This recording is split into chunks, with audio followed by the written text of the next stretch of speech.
அஸ்ஸலாமு அலைக்கும் வரஹ்மத்துல்லாஹி வபரகாத்துஹு. அல்ஹம்துலில்லாஹி ரப்பில் ஆலமீன் வஸ்ஸலாத்து வஸ்ஸலாமு அலா ரசூலில்லாஹி வ ஆலிஹி வ ஸஹ்பிஹி அஜ்மஈன்.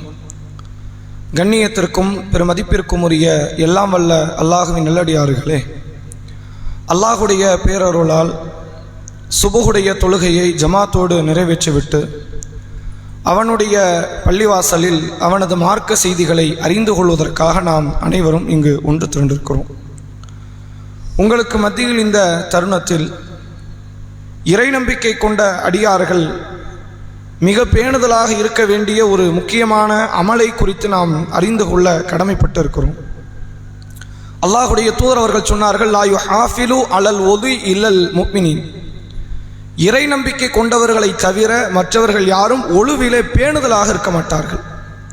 இறை நம்பிக்கை கொண்டவர்களும் ஒளி செய்வார்கள், நம்பிக்கை அற்றவர்கள் நயவஞ்சகர்களும் ஒளி செய்வார்கள். ஆனால் அந்த ஒழுவில ஒரு பேணுதல் இருக்கும் என்றால் அது யாரிடத்தில் இருக்கும் என்றால், யார் ஈமான் கொண்டிருக்கிறார்களோ அத்தகைய அடியார்களிடத்தில் தான் ஒழுவில் ஒரு பேணுதல் இருக்கும், ஒரு பாதுகாப்பு உணர்வு இருக்கும்.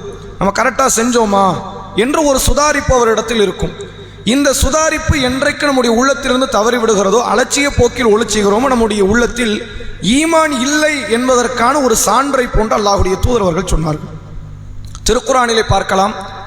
சூரா மாயிதா என்ற 5வது அத்தியாயம் 6வது வசனம் அல்லாஹ் சொல்கிறான், யா அய்யுஹல்லதீன ஆமனு, ஈமான் கொண்டவர்களே, இதா குந்தும் இலஸ்ஸலா, நீங்கள் தொழுகைக்காக தயாரானால் உங்களுடைய முகங்களையும் உங்களுடைய முட்டுக்கை வரை உங்களுடைய கைகளையும் உங்களுடைய கால்களையும் நீங்கள் கழுவிக்கொள்ளுங்கள் என்ற அந்த ஒழு குறித்த சட்டத்தை அல்லாஹ் திருக்குரானிலே சொல்லித் தருகிறான். நபி அவர்கள் சொன்னார்கள், சஹீஹ் புகாரியிலே பதிவு செய்யப்பட்டிருக்கிற ஆதாரபூர்வமான நபிமொழி, லா ஸலாத்த, எந்த நபர் யாரிடத்தில் மன் ஹதஸ ஹத்தா யத்தவல்ல, ஒளி ஏற்பாடாதவரை, யார் ஒருவர் ஒளி செய்யாதவரை அவருடைய தொழுகை ஒருபோதும் ஏற்றுக்கொள்ளப்படாது என்று நபி அவர்கள் சொன்னார்கள்.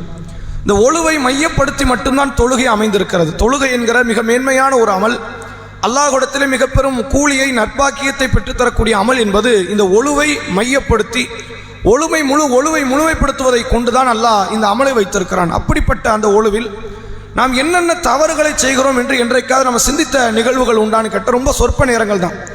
எந்த அளவுக்குன்னு கேட்டால், சில உறுப்புகளை 3-4 முறை கழுவி விட்டு நாம் தொழுகைக்காக வருகிறோம். ஒரு சில உறுப்புகளை நாம் கழுவாமல் விட்டு விடுகிறோம். சில உறுப்புகளில் எந்த அளவிற்கு தண்ணீர் பட்டது என்ற ஒரு பேணுதல் கூட, அது பற்றிய ஒரு கவனம் கூட இல்லாத வகையில் மிக விரைவாக நம்ம ஒளி செய்கிறோம். அதுதான் சில மக்கள் சொல்வார்கள், அதாவது ஒளி செய்யும் போது இளைஞனை போன்று ஒளி செய்யணும், தொழும் பொழுது முதியவனை போன்று தொழணும், துவா செய்யும் போது குழந்தை மாதிரி துவா செய்யணும். இது ஹதீஸெல்லாம் கிடையாது. இது போகிற போக்கில் மக்கள் பேசிய வார்த்தைகள். ஒளி செய்யும் போது விரைவை காட்டணுமா, அதனால இளைஞனை போன்று ஒளி செய்யுங்கள், தொழும் பொழுது ரொம்ப நிதானமாக தொழணுமா, முதியவர்களை போன்று தொழுங்கள், துவா செய்யும் போது ரொம்ப அல்லாஹ் கிட்ட அழுது கதறி கேட்கணும், அதை குழந்தை மாதிரி கேளுங்க அப்படின்னு போற போக்கில் சில கருத்துக்களை சொன்னதனுடைய விளைவுதான் இன்னைக்கு நிறைய மக்களை நீங்க பார்க்கலாம், ஒழுவுல ஒரு நிமிட நேரம் கூட நின்று நம்ம எந்த உறுப்புகளை எந்த முறையில் கழுவுறோங்கிறத கொஞ்சம் சிந்தித்து சுதாரித்து செய்யக்கூடிய நிலையில் இல்லாமல் மிக விரைவாக சில உறுப்புகளை கழுவியும் கழுவாத நிலையில்தான் ஒழுவை செய்யக்கூடிய இடத்தில் இருக்கிறார்கள்.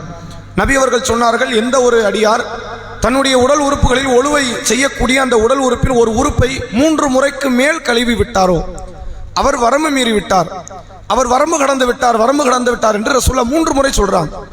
செஞ்சது ஒரு தப்பு. ரசூலுல்லாஹ் என்ன சொல்றாங்க, 3 முறை அவர் வரம்பு கடந்து விட்டார் என்ற வார்த்தை நபி அவர்கள் பதிவிடக்கூடிய செய்தியை பார்க்க முடிகிறது. அதே போன்று ஒரு நபி தோழர் ஒளி செய்கிறார், காலில் ஒரு குறிப்பிட்ட ஒரு நாணயம் அளவிற்கு உண்டான இடத்தில் தண்ணீர் படவில்லை, பட வேண்டிய இடத்துல ஒரு நாணயம் அளவிற்கு உண்டான இடத்தில் மட்டும் தண்ணி படலை. ரசூலுல்லாஹ் என்ன பண்ணியிருக்கணும், அது ஒன்றும் பிரச்சனை இல்லைன்னு சொல்லியிருக்கணும், அல்லது அந்த இடத்த மட்டும் கழுவிட்டு போப்பான்னு சொல்லியிருக்கணும். நீங்கள் ஒழுவே செய்யல, மறுபடியும் முதல்ல இருந்து செய்யுங்கன்னாங்க. அப்போ ஒளி எவ்வளோ பெரிய நம்முடைய அமல்களை தீர்மானிக்கக்கூடிய இடத்தில் இருக்கிறது. இத்தகைய இந்த ஒளி விஷயத்தில் நம்முடைய பேணுதலும் கவனிப்பும் எந்த அளவிற்கு இருக்கிறது என்பதை நாம் சிந்திக்க வேண்டும். அதே நேரத்தில் ஒழுவுக்கு இல்லாத பேணுதல்களை எல்லாம் சிலதை உள்ள இணைத்து வைத்திருப்பார்கள். அதில் குறிப்பாக ஷாஃபி மதுஹப்பை சார்ந்தவர்கள் என்று சொல்லி அவங்க ஒரு நிலைப்பாட்டை வச்சிருப்பாங்க. ஆண் ஒளி செய்து விட்டு எந்த ஒரு பெண்ணையும் தொட்டு விடக்கூடாது, பெற்ற தாயும் சரி, கட்டிய மனைவியும் சரி, தான் பெற்ற பிள்ளையும் சரி, மோந்தரக்கூடாது, தொற்றக்கூடாது, தொட்டு விட்டால் இந்த ஆணுடைய ஒளி போயிடும். அல்லது ஒரு பெண் ஒளி செய்து விட்டு தன்னுடைய மகனையோ கணவரையோ தன்னுடைய தகப்பனாரையோ தொட்டு விட்டால் ஒளி போயிடும். இது மார்க்கம் சொல்லித்தரல. ரசூலுல்லாஹ் இதுக்கு மாற்றமாகத்தான் நடந்தும் இருக்கிறாங்க. தொழுகைக்கு புறப்படுற அல்லாஹ்வுடைய தூதர் அவர்கள் முத்தமிட்டுட்டு மனைவிக்கு முத்தமிட்டுட்டு புறப்படுவாங்க. அல்லாஹ்வுடைய தூதர் அவர்கள் இரவு தொழுகைக்கு நிற்கிறாங்க. ஆயிஷா ரதியல்லாஹு அன்ஹா குறுக்கப்படுத்து கிடக்கிறாங்க. ரசூலுல்லாஹ் சுஜூதுக்கு வரும்போது விரலால் குத்துவார்கள். காரணம் ஆயிஷா நாயகி சொல்கிறார்கள், அன்றைய காலங்களில் எங்கள் வீடுகளில் விளக்குகள் கிடையாது. விளக்கு இருந்துச்சுன்னா ரசூலுல்லாஹ் சுஜூது வருது எனக்கு தெரியும், நான் காலம் அடக்கிக்குவேன். அல்லது ரசூலுல்லாஹ் கொஞ்சம் விலகி சென்று சுஜூது செய்ய ஒரு வாய்ப்பு இருக்கும். எங்கள் வீடுகளில் விளக்கில்லை என்ற காரணத்தினால் என் காலில் நபி அவர்கள் குத்துவார்கள், நான் காலை மடக்கிக் கொள்வேன் என்று சொன்னார்கள். அப்ப இது தேவையற்ற ஒரு பேணுதல். ஒழு செய்தால் பெண்ணை தொட்டுவிடக்கூடாது, மகரமான பெண்ணை தொடக்கூடாது, அல்லது ஒரு பெண் ஆணை தொடக்கூடாது, இது தேவையற்ற பேணுதல் என்றாலும் உண்மையில் சொல்லித்தரப்பட்ட பேணுதல் நாம் அலட்சியமாக இருக்கிறோம். அதில் ஒரு கவனிப்போட இந்த ஒழுதான் நம்முடைய தொழுகை தீர்மானிக்கிறது, தொழுகை தான் நம்முடைய மறுமை வெற்றியை தீர்மானிக்கிறது என்ற எதிர்பார்ப்பில் அந்த ஒழுவிலே அதிகமான கவனத்தை எடுக்கக்கூடிய இடத்தில் இருக்க வேண்டும்.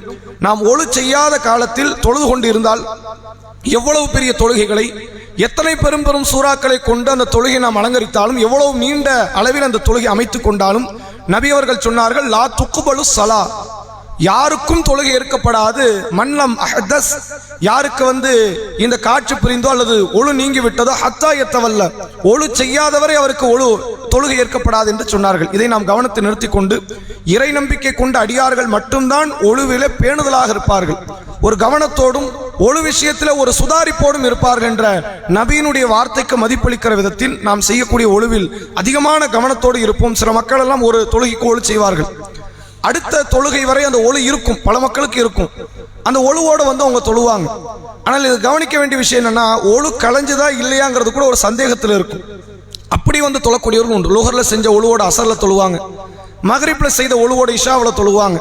மார்க்கடிப்பில் இதுக்கு அனுமதி இருக்கான்னு கேட்டால் அனுமதியெல்லாம் இருக்கு, ஒன்றும் தப்பு கிடையாது. ஒரு ஒழுவை கொண்டு அது களையாத வரை, அது முறியாத வரை தாராளமாக அடுத்தடுத்த வக்து தொழுகைகளை தொழுது கொள்ளலாம். ஆனால் ரசூலுல்லாஹ் ஒவ்வொரு வக்துக்கு ஒரு ஒழு செய்வாங்க.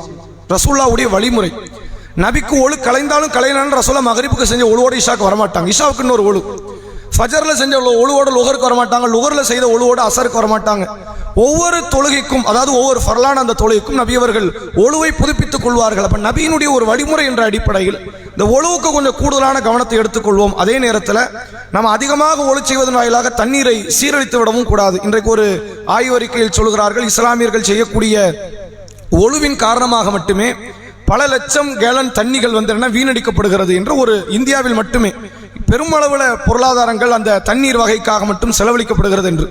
அப்ப அல்லாஹ்வுடைய தூதர் அவர்கள் நமக்கு சொல்லித்தந்த முக்கியமான போதனையில இன்னொரு செய்தி என்னவென்றால், இந்த செல்வத்தை வீணடிப்பதை கூட நபி அவர்கள் தடுத்திருக்கிறார்கள். அல்லாஹ் குர்ஆனிலே சொல்கிறான், குலு வஷ்ரபு வலா துஸ்ரிஃபு இன்னஹு லா யுஹிப்புல் முஸ்ரிஃபின், உண்ணுங்கள் பருகுங்கள், நீங்கள் வீண் விரயம் செய்து விடாதீர்கள். இப்போ ஒழுவுல நம்ம கவனிக்க வேண்டிய முக்கியமான இன்னொரு விஷயம், வீண் விரயம் செய்து விடாமல் ரொம்ப சொற்பமான தண்ணீரை வைத்து நம்முடைய உடல் உறுப்புகளை தூய்மைப்படுத்தி தொழுகைக்காக நாம் வருவோமே. ஆனால் அந்த ஒழுவினுடைய இத்தனை கூறுகளும் நன்மை கொண்டதுதான். வீண் விரயம் செய்துவிடக்கூடாது என்றது எண்ணம் அந்த ஒழுவில் நன்மை பெற்று தரும். முழுமையாக ஒழு செய்யணும், பேணுதலா செய்யணுங்கிறது கூட அந்த ஒழுவில் நன்மையை பெற்று தரும். இப்போ ஒவ்வொரு ஒழுவை சார்ந்த அந்த அடிப்படைகளை உணர்ந்து சுதாரிப்போடு நாம் நம்முடைய ஒழுவை அமைத்துக் கொள்ள வேண்டும் என்பதை இந்த நேரத்தினுடைய ஒரு தகவலாக சொல்லி எனது உரையை நிறைவு செய்கிறேன். அஸ்ஸலாமு அலைக்கும் வரஹ்மத்துல்லாஹி வபரகாத்துஹு.